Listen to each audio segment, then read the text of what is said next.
the lack of pedestrian infrastructure. It often forces people to jaywalk, especially in low-income communities of color. Anywhere a person jaywalks, one should ask themselves, why are they doing it? And we should probably build a crosswalk there or probably build some kind of infrastructure, right? And so, but the thing is, you cannot have that conversation if you criminalize it, if you automatically make that action a crime. The best way to get the government to redesign a road is to sue them after somebody has been killed there. This transportation system that we have compared to other transportation systems in the world is horrific.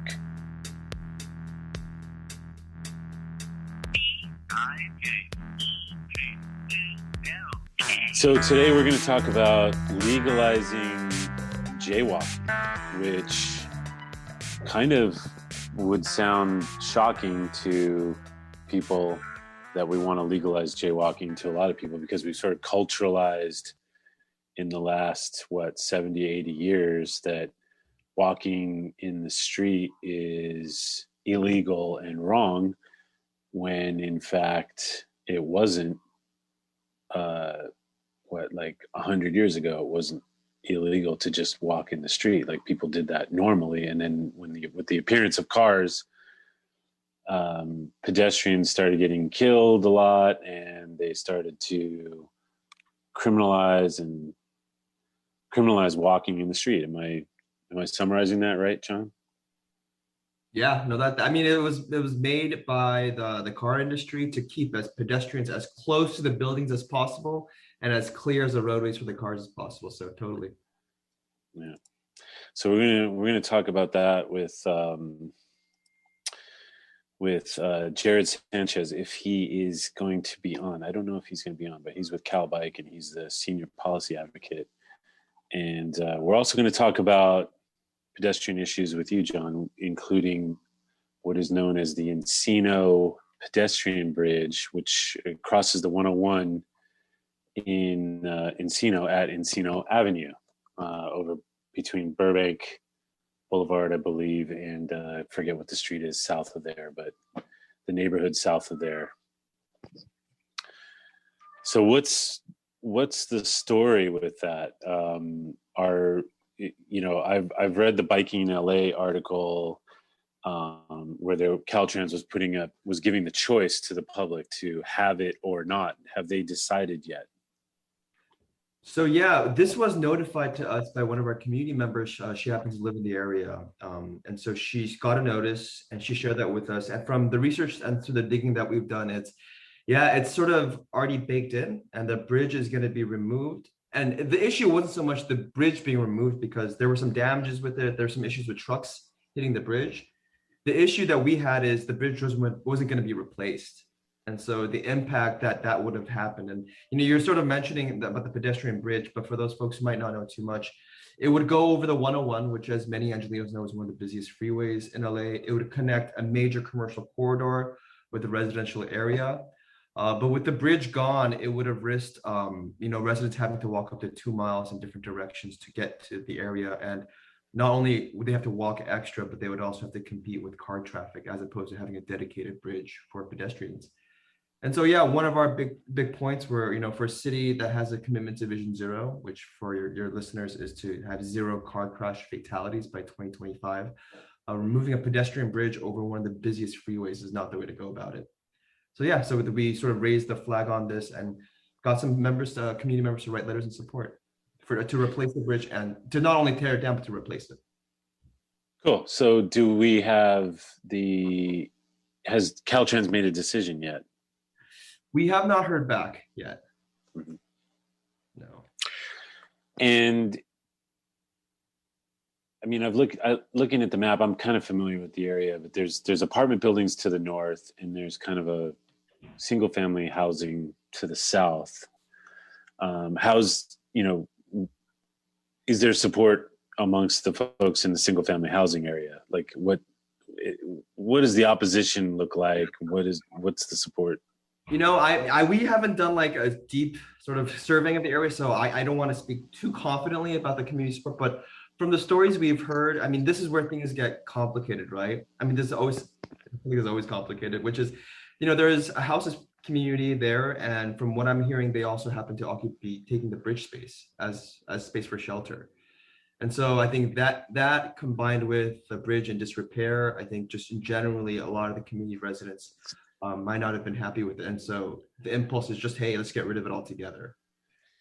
Now, I've seen that growing up in LA a lot, where pedestrian infrastructure gets deleted because it falls into crime or homelessness.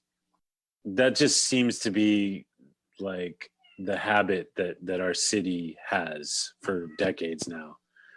You can find a lot of stairways that are caged up and closed off, or pedestrian passages that go under streets that are closed off. Over where I grew up, by the 101 freeway in Hollywood, there's a couple of tunnels that went under the 101 freeway so you could get across. Those are now closed up. This seems to be a pattern, and it's still happening. What do we do? You know, the way that things respond in Los Angeles is you usually need a community to push back on these projects, right? Push back against the removal of these kind of infrastructure, the same push that you get from community members that don't want bus lanes or bike lanes. We need a sort of counterweight voice of the community demanding to preserve and keep this infrastructure. And another thing I would also add is a pedestrian footbridge is great, but a pedestrian footbridge sort of sitting by itself and that is not accessible, has no connections, there are no regular crosswalks that lead to it. There's not enough shade that takes you to it. I mean, it's part of a larger ecosystem I think we're struggling with as a city, is to create connected walkable spaces that are not just in isolation by itself. So I think a part of the issue with a lot of this pedestrian infrastructure that's being taken away is because we're not making them easy to use for residents, and we're not making them easy to use for people. And so I think it's part of a larger sort of ecosystem, I think, of pedestrian infrastructure we need to be investing in. So I'm going to put you on hold for a second. We're going to bring in Jared Sanchez, who is with the California Bicycle Coalition. He's the senior policy advocate, and we're going to talk with him about AB 123, which CalBike is supporting and sponsoring. It's called the Freedom to Walk Act, which would decriminalize jaywalking, as we talked about earlier. Hey, Jared, welcome to the show. Thank you. You're on the show with Nick Richard and myself, Don Ward, co-host of Bike Talk, and we also have John Yee, who is with LA Walks. You guys may or may not know each other, but introduce you guys. Tell us about the Freedom to Walk Act. Yeah, definitely. Just a few clarifications based on what you said. So CalBike is a co-sponsor. So is LA Walks with John on the line here. So you should get some credit. Awesome. And then the bill is AB 1238. The last digit is 8 there. So okay. Not a huge deal, but just to clarify that. And yeah, thanks again for having me on to talk about this. So AB 1238, or also known as the Freedom to Walk Act, as we're calling it, is a bill being authored by Assembly Member Phil Ting, who's based in San Francisco, that will do exactly what you said in terms of decriminalize jaywalking. Another way to put it is that we're repealing California's jaywalking laws. The three major reasons for this are pretty clear, and the data shows that these are pretty clear examples. One is that jaywalking is often a common sense, rational behavior, but unfortunately, those who are stopped and ticketed or cited for jaywalking happen to be Black Californians. We found that almost 4.5 times more likely Black folks are to be stopped and cited for jaywalking compared to their white counterparts. And jaywalking has been a huge tool for policing agencies across the country to use as pretextual policing, which is essentially finding a reason to detain, harass, search a resident who may just be committing a very harmless or minor traffic violation. In this case is jaywalking, but there's many other infractions that are being included in this. So the biggest piece is that jaywalking has been used by law enforcement to racially profile folks. And this is certainly a big interest for racial justice and mobility justice folks on that end. The second piece is more of an economic justice argument and issue.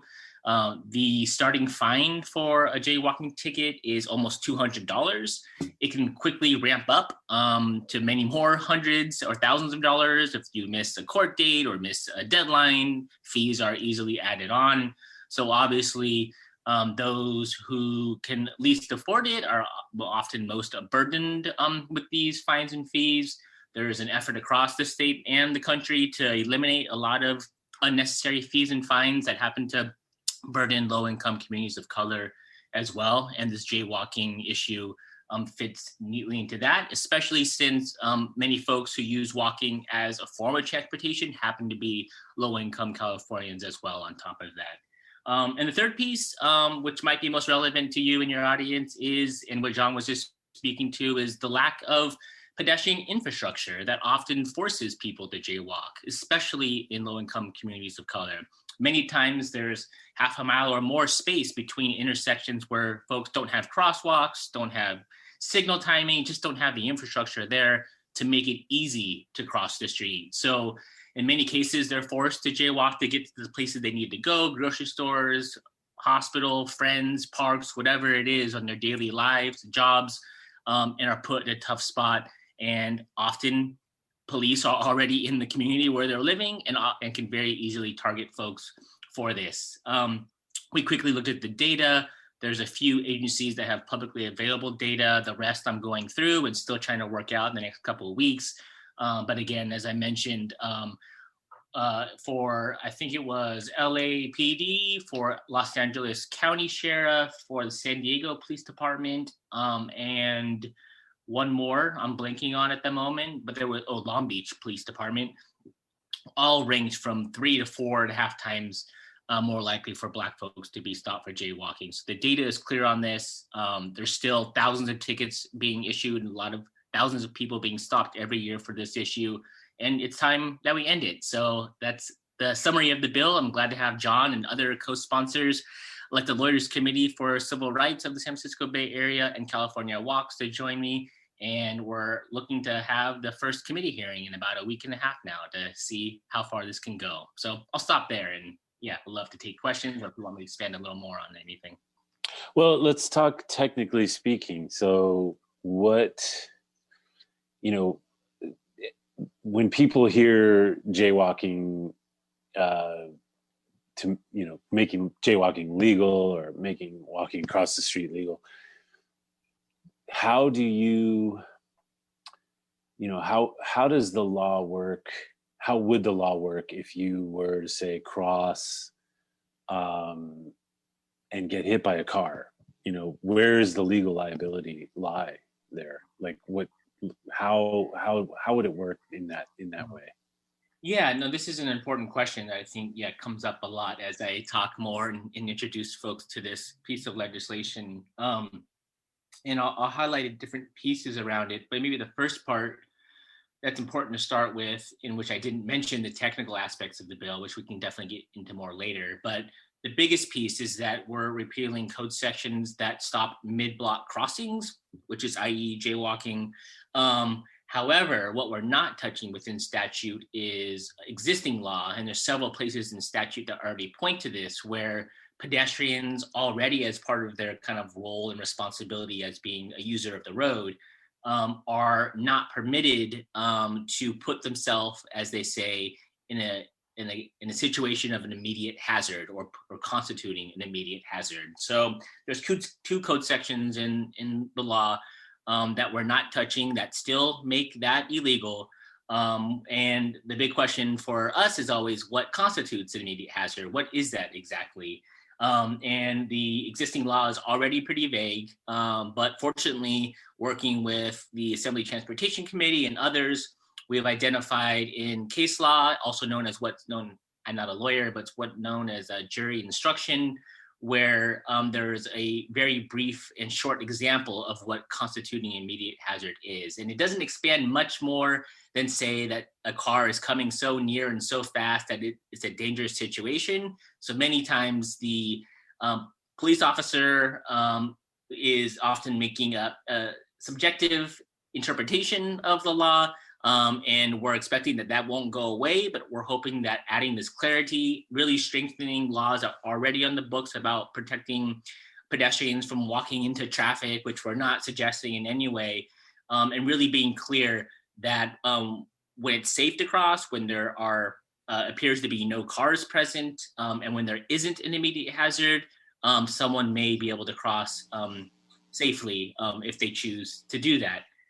So that's the technical aspects. We're still working on, the details about, what those exactly mean, what law enforcement thinks about it. Currently, no police agencies or law enforcement agencies have come out in opposition for the bill. We haven't had any conversations with law enforcement in particular, so we're kind of in the unknown state of what they're thinking and expecting. However, we have spoke to several different insurance agencies who are satisfied with existing law and that they really don't see any liability issue here that we're changing with. So they're going to remain neutral on this bill. So for your question around liability, I think the existing law already covers that, and that's something we're not touching at all. So hopefully that's a good enough answer for what you were thinking. Yeah, I mean, something that kind of bothers me a little bit is that, well, right now, like for example, in Los Angeles, LADOT has removed tons of crosswalks over the last 10 years or more.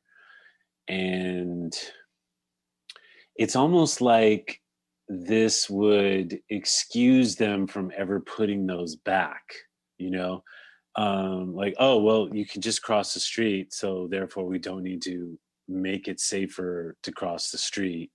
It's on you now, kind of thing. Do you feel like that's possible, like a possible result of that? Or is there, like that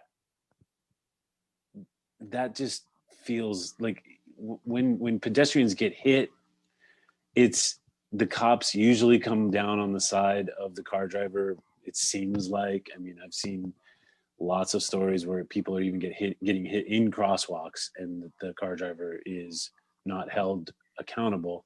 Now moving forward, that's one of my concerns, is like that this would enable that more, I guess you could say.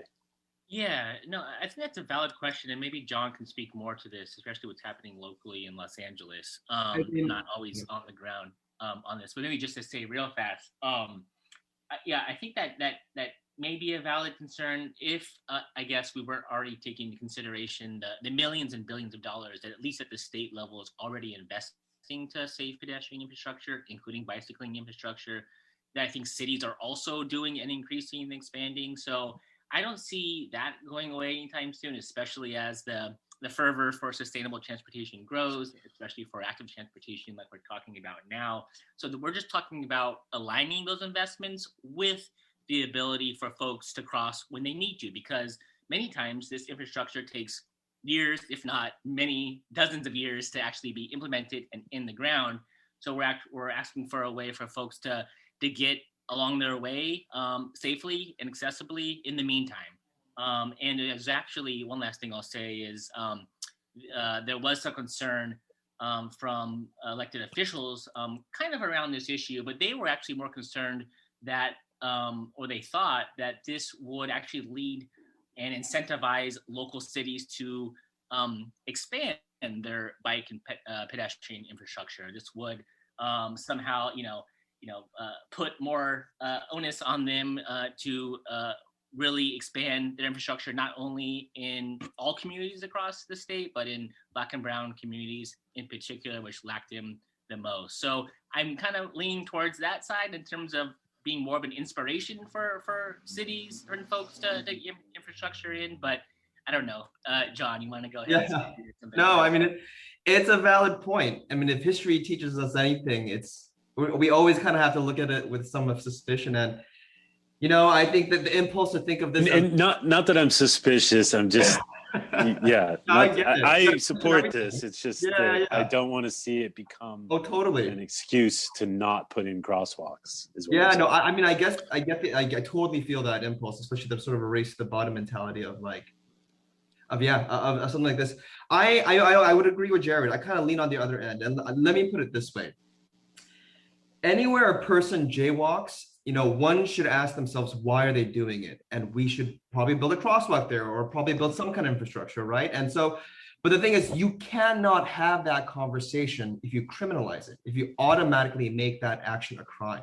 That conversation just stops right there, because at a certain point it becomes a legal thing, and that person is no longer a question of why is she or he doing this, but it's more about they're doing something illegal.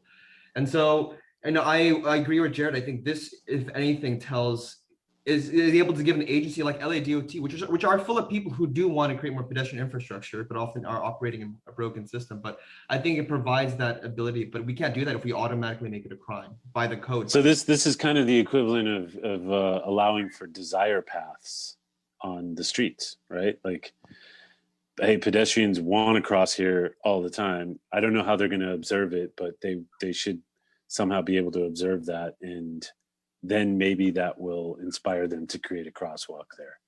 I mean, similar to the way we do with cars. If there's congestion in a certain area, or a traffic issue, or there's some kind of crisis that doesn't make the motion of cars work, or mobility, engineers come in and redesign things, change the speed X, Y, Z. And we do not have that kind of same prioritization when it comes to pedestrians, because we automatically make it a crime. So I think it's leveling that playing field. Right. Okay, well, that's good news. And tell us about the next steps and what we should be looking for, and if we need to be making phone calls, and who to for AB 1238. Yeah, definitely. And yeah, thanks again for giving us this platform to speak. So as I mentioned, it's going to get its first hearing in the Assembly Transportation Committee April 26th, so 2 Mondays from now. We just submitted our coalition letter, but they're still receiving letters of support up until Monday at noon. So if anybody wants to get those in, maybe for your audience, it'd be good to know about the specific members on the Transportation Committee. I think there's at least a handful or more that are in the Los Angeles area that I think residents, community members, anybody who wants to support this can certainly lobby their representative on this. Assembly member Mike Gibson is in there. Assemblymember O'Donnell in Long Beach, Chair Friedman, who's obviously in the Glendale area. There's a couple more I'm blanking on right now, but I would love, and I think all of us would love, who co-sponsoring and supporting this, is to certainly get the word out, make sure that your representative is aware of this, that they're supportive of this. There's certainly a long haul to go. This will just be the first hurdle if it gets out of the committee. So there'll be plenty of more opportunities, and probably even more important opportunities as it gets to the broader assembly or the broader Senate, when we'll definitely need a lot more support organized around this. And that will be in the next month or two. But if it stays through the long haul, if it's not gutted or killed, we're expecting this to get through hopefully all the way through the summer, and hopefully the governor will sign it by September. So that's the quick timeline. But yeah, I would love to come back on, or let me know for anything I can add just for help people to get more involved in the issue. All right, Jared Sanchez, thanks for coming on and giving us the lowdown. AB 1238. We definitely want to have you back on with updates as this thing moves along. So thanks again. No, another thing I wanted to add, and I think this will support the work that Jared's doing up in Sacramento, which is talk not only to your assembly members, but your city council members. I mean, they're the ones who really deal with infrastructure and street issues. It's not your assembly, since that's more of a state level. So getting your city council members, your supervisors to also opine on this, saying that we like this. And so whether they write a letter of support, or they as like a city council pass a motion to support it, really buttresses the support for these assembly members and the senators. So I really encourage you all to talk to your city council members and local elected officials too. Okay, awesome. And maybe just to add, thank you so much, John, for mentioning that. It's a really important point. I think the next step for our campaign is to really get strong city support, to get city councils to vote on it, and to get a lot of energy from the ground up to pass this. So thanks, John, for mentioning that. And thanks again for having me on. I appreciate it. Thanks, Jared. All right, Jared. Thank you. John, your work in the past involved anti-tobacco campaigns. And we often talk about on the show, there's a lot of frustration because things move along slowly here. And, you know, a lot of times we bring up, well, why can't we just sue somebody and make, make this happen quicker. The same way that, the tobacco big tobacco has fallen, over the last 20 years and 30 years. So we're going to bring on Josh Cohen, who is a friend, and he's also a prominent LA bicycle attorney in Los Angeles. And we're going to get his input as well on the idea of lawsuits and is it something that we can look at and a tool that we can use to sort of force our streets to be safer versus having to go through all the legwork of lobbying politicians and going up against the powers that be. Josh Cohen, welcome to the show. Hi, thanks, Don. Hi, guys. Good to see everybody. So I guess my understanding coming into the discussion was that we were going to be talking about like SUVs and trucks, specifically as they affect pedestrians, but we can talk more broadly about other stuff too. And yeah, just in general of like finding a way forward the same way that it's like big tobacco, huge interest, huge money interest that had a powerful influence in society and a deadly influence. And us as safe streets advocates, we have a deadly transportation system. Whose fault is it? Is it the agencies that are designing it? Is it the automakers that are creating these cars that can go 100 miles an hour with 600 horsepower, etc.? Is there a pressure point that a lawsuit can use, that a lawsuit can find leverage where we can force safe streets to happen? Am I talking crazy here? Or like, I don't know. We had a conversation online and you had mentioned that there basically needs to be a victim and a pot of money that's big enough that a lawyer would take it on, because to fight the powers that be. We're talking about multi-billion-dollar automotive industry, the oil industry, cities, departments of transportation. How can this happen? So the biggest means of leverage is the threat that the city is going to get hit, or whatever government entity is going to get hit with a big verdict. And the way that they get hit with a big verdict, first of all, you can't sue them to do something.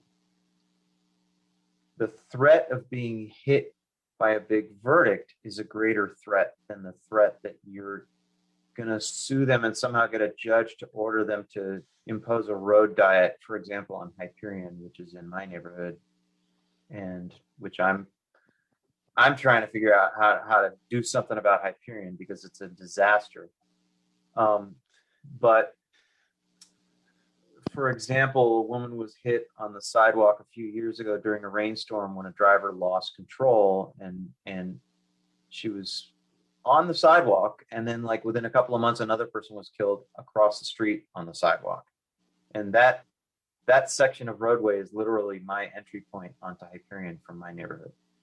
Now, hopefully those people hired lawyers who are suing the city, because what needs to happen is that there needs to be a record of an unsafe condition, and the way that's documented is through Twitters or some other, ongoing record keeping thing that puts the government on notice. Government has to know, there has to be some objective measure that there's an unsafe condition or a problem with a section of roadway. And you can argue that if people keep getting killed on the sidewalk by cars going, by, that somebody at the government should have taken notice. So Can you argue on a broader scale though? Like that's for one intersection and maybe we can get that intersection fixed. But on a broader scale, 40,000 people, millions of people injured, 40,000 people dead, like is there a way to sue because of the MUTCD, the vehicle code, the way that our government designs the system? Is that possible? No, you can't. So here's the problem. Your question is, are the courts the means by which we can design our roads? Right? Is that the question? Can we use the courts to redesign our cities, our highways, our roads?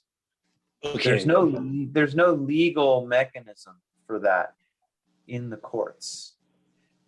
And I'll just finish saying what I'm saying, and then maybe John's got some other insights. But what the law is that you can't compel the government to redesign, for example, an intersection. You have to have a remedy in mind, a specific attainable goal. And what the law generally allows you to have is a legal remedy, and the law considers a legal remedy money. So the best way to get the government to redesign a road is to sue them after somebody has been killed there or hurt there as a result of the defective design of the road. Now, I don't know, John, maybe you've got some other insights that I don't. No, I mean, I'm not a lawyer, so I'm not going to even go near who we can sue and what we can sue. So I don't want to claim that. The only thing I wanted to bring in is if there was an example we can compare it to, I think it would be the Tobacco Master Settlement Agreement, right? When states banded together to sue the tobacco companies for lying to the public about the harms of tobacco use, and they're recorded on Congress, in testimonies, right, lying to the public. So, I think. And what was the remedy? What was the remedy that the states sought in that lawsuit? I mean, I think an element that I know is financial remedy, right? They got, and even to this day, there's still money coming in from the tobacco companies, and California gets a lion's share of that, just population-wise. And these money go into anti-smoking programs, ads, and so yeah, I think that's. I would just point to that as an example. But I think what you're trying to get at is not so much suing, but what can a lawsuit bring, which is money. In the case of tobacco, money to go back to the public, to educate the public, to change lawmakers' minds. So I think a lawsuit, it can be a mechanism to get that kind of funding. But again, I'm not a lawyer, so I don't know too much. But I want to just bring up the MSA as an example. Let me ask you this, Josh. You're saying, that you'd have to find it like individuals, and they were killed at an intersection. Can there be a class action lawsuit on behalf of all the individuals in the system that is brought against, I don't know, either the government or maybe the auto manufacturers? I was anticipating that question. Okay, and those are two separate entities, the government and auto manufacturers. Yeah, I'm just trying to find the big money here that somebody will finally capitulate and say, okay, we'll let off and not, Right. So when you talk about what is a class action lawsuit, right? A class action lawsuit is a lawsuit brought by a group of people that has to be certified as a class by the courts, where they've got disparate circumstances and there's some common thread that weaves them all together that allows you to pursue one legal theory against your defendants. So, for example, I sue people every day on behalf of my clients, and every single case has different facts. And, to say that like auto manufacturers can be held liable for all of the injuries by all the people who are injured on roads, and that there's the only common fact is that they were all injured via a car, but someone's driving that car and the car is located somewhere, and really, like, there are rules about how you drive a car, and most of the time when someone is injured by someone else who was driving a car, someone was breaking a rule somewhere. And what that does is it gives the car manufacturer plausible deniability, because they're not the ones that are driving the car when it hurts somebody.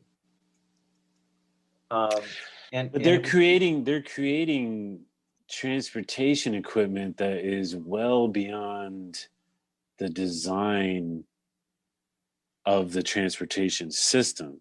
There's nothing there, huh? What do you mean?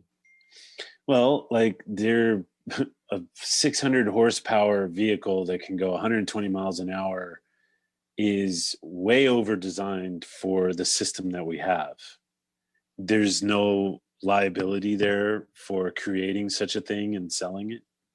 Yeah, but what gives them, what insulates them is the requirement that drivers are licensed and that they're trained and that they're required to abide by the rules of the road.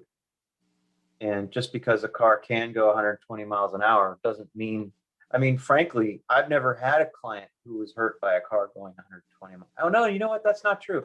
I did have a client who was hurt by a Tesla that crashed into a light pole and broke in half, and the back half of that Tesla hit my client. Flew through the air, hit him, and then lodged 4 feet up in a doorway. So that's the one client I've had who's been hit by a car going 120 miles an hour. So I don't disagree with you, like, you and I think we have very similar values as to how streets should work and how our city should be redesigned, and the whole flawed premise of a car being what you need to get around in LA, I think is unsafe. I think it's a bad way to design a city. And people make mistakes and they're distracted.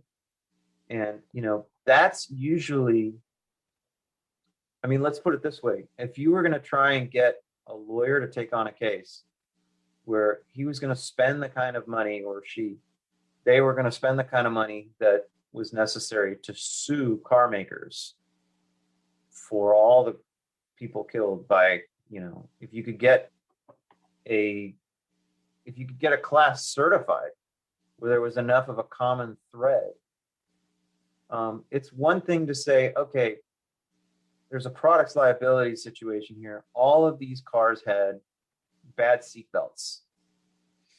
That's a class you could certify. Or they all had bad airbags, which is actually a class action lawsuit, where the cars crashed and the airbags ended up hurting people worse than the crash would have hurt them. The explosion caught fire, all kinds of problems. Those are very specific things that you can tie the car makers to. Josh, but for all the other people that are injured or killed in car crashes, the facts are all just too different. what about when you have car commercials that glamorize reckless driving? Is there no way that you can, do you have to show damage for everything? Well, so there's a legal concept called causation, right? Is that what causes the crash? Well, it doesn't help. Okay. And it culturalizes speed. And listen, guys, I don't disagree that, there's a problem. Yeah. What I'm saying is that, the way that the law looks at its role in terms of litigation in the courts, it's an incredibly difficult thing, what you guys are suggesting. Now, there are things you can argue, like, for example, I think, Nick, what I originally remember you reaching out to me about was the grill, like just the grills on the SUVs and trucks. Well, that you can't see children when they're near the vehicle. Right. Yeah. Now, if here's the sucky thing about the court system, which is that somebody's got to be hurt first for you to file the lawsuit. Because your remedy is money. Your remedy is that you're going after this manufacturer for money. If you can somehow establish that like somebody got really badly hurt as a result of the way that the hood was designed or the front bumper, and that design in and of itself was the cause of the injury, and that the driver acted prudently in every other way. They got behind the seat, they looked around, they looked in front of them, and they didn't see anything at all. They didn't see the kid that was like, I don't know, picking up a ball in front of their SUV, and they pulled forward and ran over the kid. And that any other hood line would have been sloping and more sensibly designed, then that might be a case. But the problem is you've got to have horrific injuries, because when you sue a car manufacturer on that theory, they are going to, they're going to back the truck up on you, so to speak. I used to do product liability. I worked for a firm that sued oil companies for groundwater cleanup costs. And, you could always rely on Exxon to dump another hard drive on you on Friday afternoon at noon with another terabyte and 1 million documents on it. And, each they of just those have documents, they have like lawyer power, and they process you to death and cost you. Yeah, I mean, these manufacturers will spend millions of dollars fighting you, even if your case is worth less than what they're spending, just to prove a point that you don't mess with them. Right. Now, I mean, there are guys out there that took them on, and you had cases where there was enough of a paper trail, like with the Ford Explorers, where the tires unwrapped and then the Explorers rolled over and people were killed. There was kind of a rash of that 15 or 20 years ago. And, people had to get hurt, because ultimately the remedy is that you're seeking monetary damages. You're seeking money. So if your goal is to just redesign the streets, you can't get a judge to, it's not a specific enough remedy. You know what I mean? It's not. You can't bring, like, I also think of like the ADA, ADA access, where now everything that gets built has to include ramps and access for people with disabilities. And it's like, okay, is there an angle there where the city has to be compelled to provide safe passage for people that don't have cars? And the proof right now is that X amount of pedestrians are killed, X amount of people are injured annually, As a result of there not being safe access for disabilities?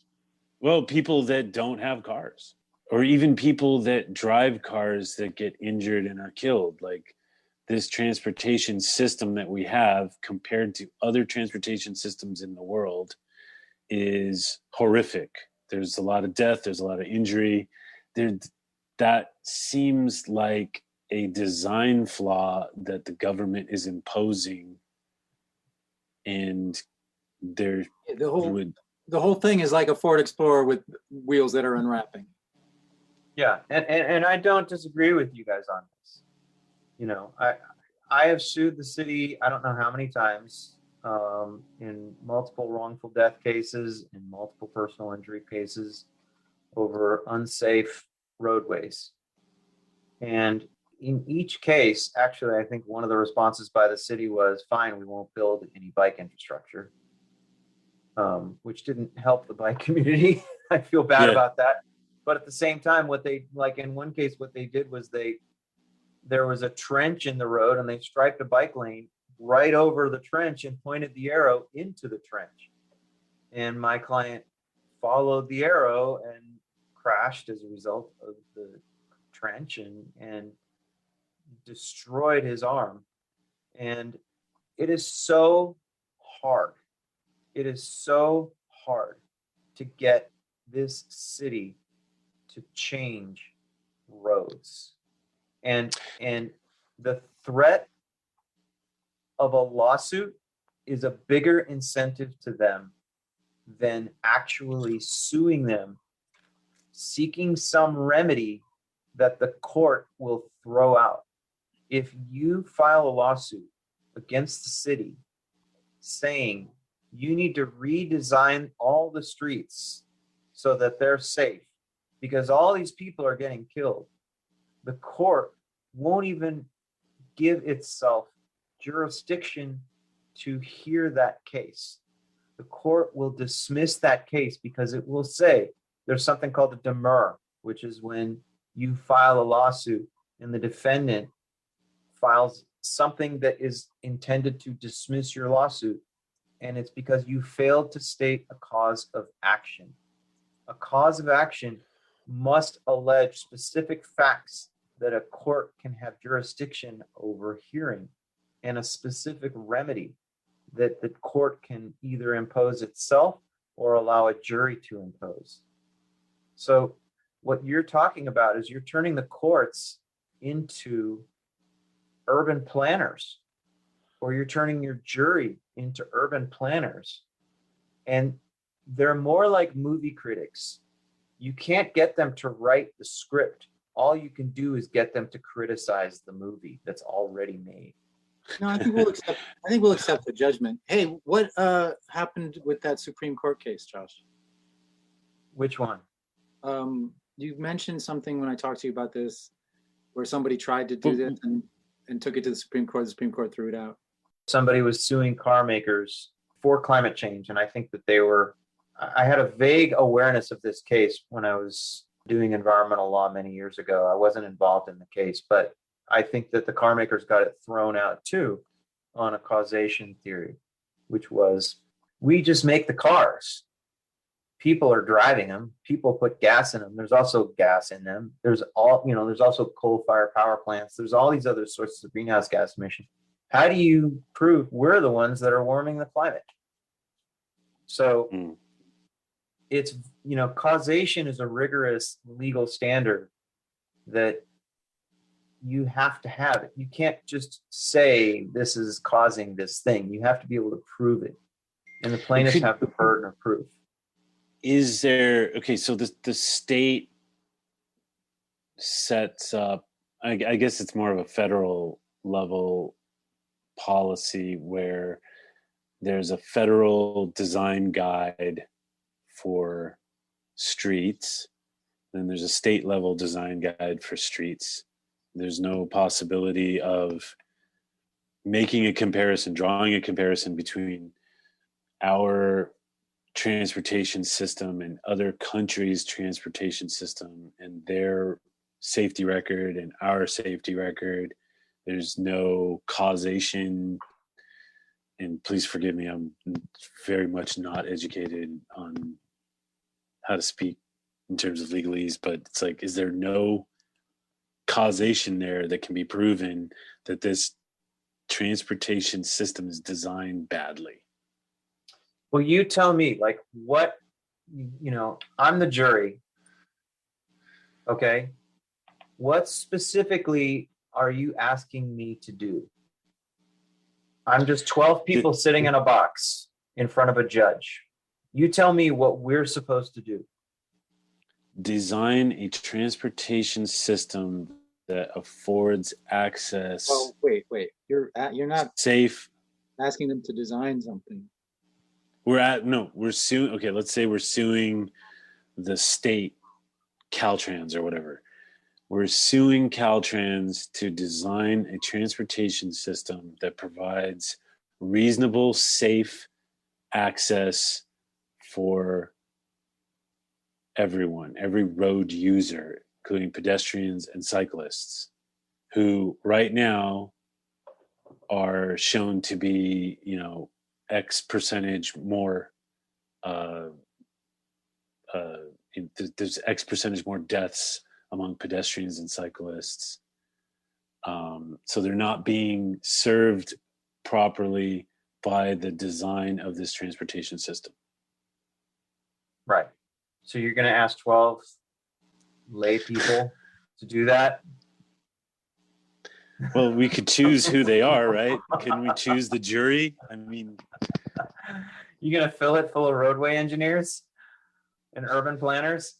I mean, do you see, like, as we have this conversation, my point is that I wish that we could do this by litigating, but the people that we really want to scare are the ones who make these decisions initially. And the way that we scare them is by showing them that someone has already been hurt there. Mm-hmm.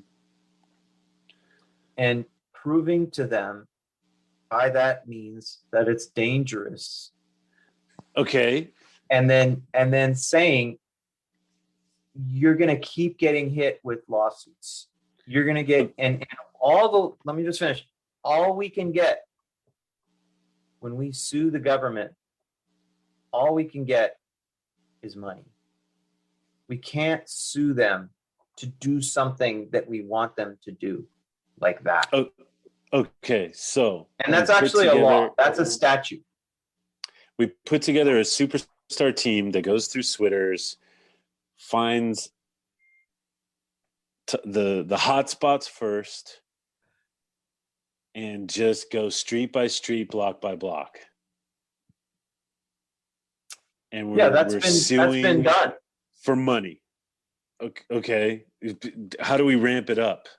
Okay. So the next question is, do you have standing?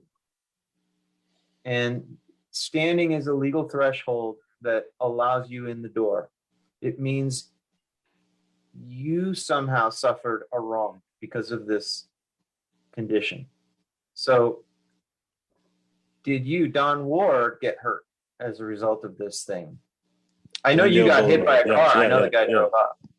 Yeah. But but we could we find the families of people that have died or been injured, and do they have standing? Yeah, I mean, they have standing, assuming the statute of limitations hasn't passed. But then the question becomes, like, you've got 6 months. If you're suing a state or a municipality, you've got 6 months to make a claim first. Then they have to reject it, and then you have to file the lawsuit. Or if it's a federal entity, you've got a year. John, so we would need to find. Hang on, just really quick. We would need to find like a fresh injury, and then we can use the Switters data to, I guess, bolster the case, right? And then we would sue on behalf of that person who just recently got injured, is what maybe you're saying. And then the other issue is there design immunity? And design immunity means that the municipality they did all the math. They looked at various configurations, and then they decided, you know what, we're not going to do any of that. We've looked at it. It's there. It's the show your work rule. I don't know if you remember from, school math classes where the teacher's like, don't just tell me the answer, show your work. So as long as they show their work, they're actually entitled to dismiss safer measures as long as they've considered them. We only asked John to be on here for 2 minutes more, and John did this whole thing without lawsuits that might pertain. First of all, I love this conversation. It's like Mercury, trying to find any little crack we can get through. So Josh, I appreciate the back and forth. I was learning a lot from this. And I want to bring up briefly that actually in 2015, there was Well, let me say this. I think Josh's point that jury are not engineers, they're not policymakers is correct. I mean, I think there might be a feeling to lean on lawsuits to bring in some of these changes, but at the end of the day, I think they have to be done through democracy, through our planners, through the city system. But I wanted to mention briefly in 2015, the LA City had a settlement. It was the largest disability class action settlement in U.S. history. It was called the Willett Settlement, and a bunch of disability groups actually sued LA City, saying that their sidewalks were inaccessible, especially if you were in a wheelchair or a walker. And they won. And not the one, there was a settlement. And so the city invested $1 billion into its sidewalk repair program. But even today, if you look at the sidewalk repair request, there is a huge backlog. And if you don't have a disability, you probably won't get your sidewalk fixed because they're automatically prioritizing those with disabilities. And so for me, that was just another example of how, sure, you can sue, you can even get you can get the largest class action lawsuit money. But is that going to change the system if you don't have policymakers sort of behind the scenes actually changing the system? And so I wanted to add that. And the second thing I wanted to add is, at the end of the day, I think you're right. It's about money. It's about resources coming into the communities to change the system. And the way that we've done it in tobacco, I mean, there was a master settlement agreement, but I think the way California has really kicked butt and really reduced the smoking rates has been through its tobacco tax. And, for those who don't know, there was 3 different tobacco taxes. There was Prop 99, Prop 10, and then just recently in 2016, Prop 56. And altogether, they raised the cost of cigarettes, each pack of cigarettes, by $2.75. And that money then came into public health departments, went into community groups to educate the public and pass anti-smoking ordinances. And so for me, that is a perfect example of a public health success, where we recognize a problem in our society, we tax something or bring revenue, some resource in, and then we disperse that revenue back into the public to change minds and policies and laws. And in our case, perhaps even street design. And so whether it's like a congestion tax, whether it's a gas tax or congestion pricing, I know there's new creative mechanisms in which we can start gaining revenue from the use of cars and gasoline. I think we need to seriously start thinking about what is a predictable and significant revenue stream we can bring in to really move the public on infrastructure change. Talking about tobacco, it's like at one point, cigarette smoking was seen as culturally cool. Mm-hmm. And then these propositions were passed by the public, right? The people voted for that, or were these voted by the legislature? No, these are all public. Yep. Okay. So the public came around to realize that cigarette smoking is deadly, and we went from cigarette smoking is cool to cigarette smoking is deadly. We got to do something about this. How would that look, idealistically speaking, when it comes to transportation? What parallels can we draw there? I mean, you see younger kids nowadays, there's like, I think, record low rates of driver's license, or people getting driver's license, because more and more younger folks don't see the need to drive or prefer not to drive. I mean, at least in Los Angeles, I feel like there is a revival. I say revivalism, I'm not that old, but like, I think there is definitely a push towards more active transportation amongst the younger folks. I think with the election of Nithya Raman in city council is an indication of sort of a progressive movement in that direction. So, I mean, it's a cultural change, right? And I think more and more people are realizing, a life where the car should not be a requirement to get by, to have a job, to go to school. I mean, I feel like that's more of an economic thing. Like, cars are really expensive and a lot of people just can't afford it. Like, as soon as people, a lot of young people that I know that spend a lot of time riding bikes, I'm seeing like, hey, I can finally afford a car, or something like that. Maybe that's hopeful, but I feel like it's more economic than it is cultural, if that makes sense. I think we should be looking towards a lot of the infrastructure bill action that's coming down the road too. And the fact, I mean, like, if there's any one takeaway from our conversation today, it's from my message, it's that the courts don't currently, as they're configured, and the laws don't currently offer us a viable way via litigation. But that doesn't mean that there isn't a viable way, period, because we've got Pete Buttigieg right now who's in there saying, stuff like, you shouldn't have to own a car to be a functional, productive member of society. And Biden is expanding the definition of infrastructure and pushing this infrastructure bill. We've got the Senate, we've got the House, at least for the next 2 years, and we've got Nithya Raman, at least in CD4, which is my district. And to me, there are at least, dots that we can connect to getting the ball rolling. And I think that some of the obstacles are political and NIMBYism, and let's face it, guys, like, we are up against a pretty big anti-bike culture in LA and a pretty big pro-car culture, and a lot of people see it as a zero-sum issue, whether it's, they don't see us coexisting. It's like either the road belongs to us or you, and you're going to lose because we're bigger. So, the fact that at this point right now, we at least have elected officials and appointed officials and potentially some money that's, I don't know if you guys are tracking Sunset for All, but there is money coming in to make incremental changes. And there's also hope, I think. Yeah, we're just a little sick of incremental changes. I don't disagree.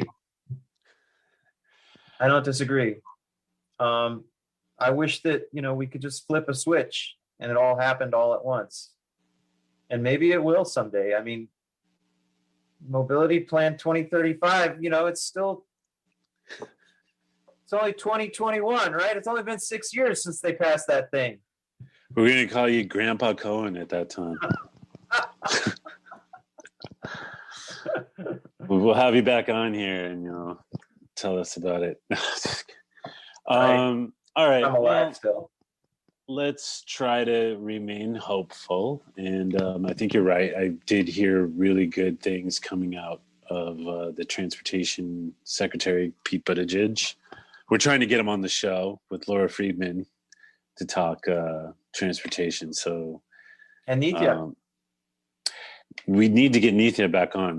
We've had her on a couple of times, and it's just mind blowing that she won.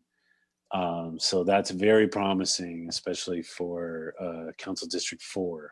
So, and with Mike Bonin, and we haven't really heard from Kevin DeLeon about how he's going to fall on transportation issues that I've seen. And there's a lot of flap going on in Eagle Rock with the BRT and the bike lanes over there. So there is hope in the city of Los Angeles. It's we're not going to be like full on Debbie Downers here after talking about how it's impossible to sue to get what we want. But I didn't say that.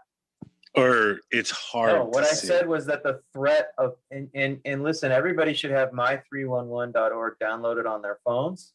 Okay. And you should be, like, anytime you come across an intersection or a section of roadway that feels unsafe to you, take a picture of it, upload it, and write a description of it, and just, keep at it, be diligent, and that goes into a file in the city.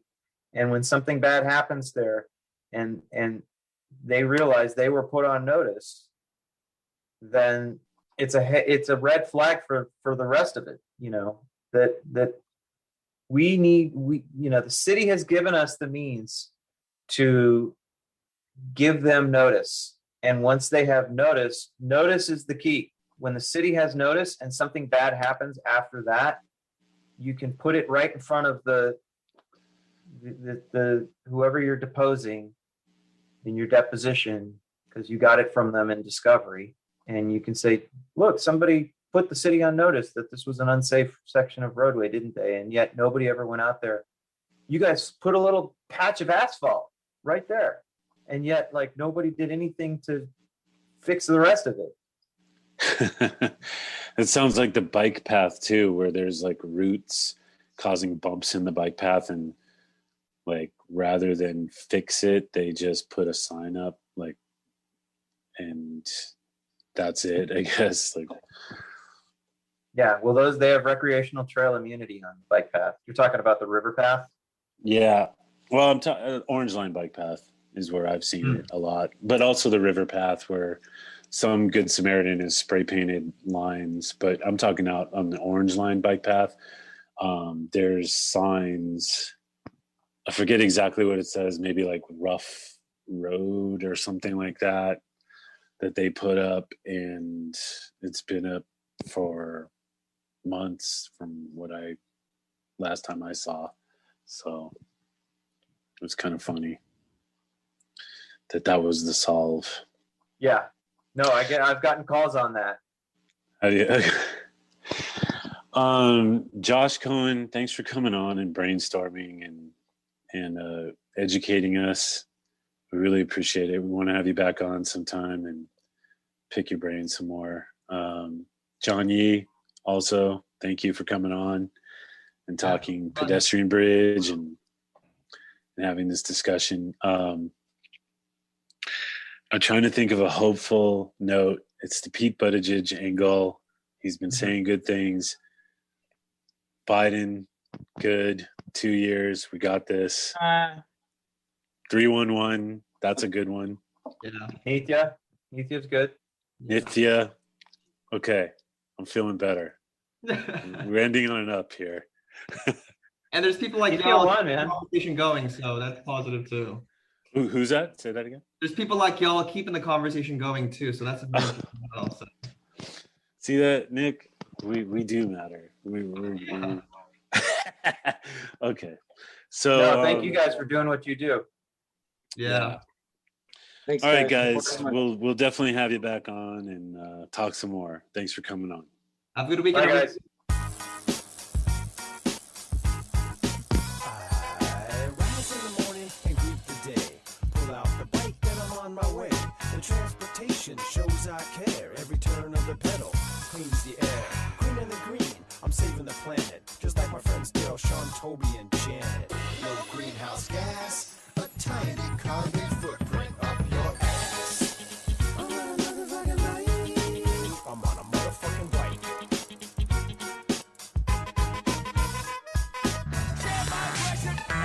Thanks for listening to this episode of Bike Talk. If you want to hear more, go to kpfk.org, navigate to programs, and choose Bike Talk.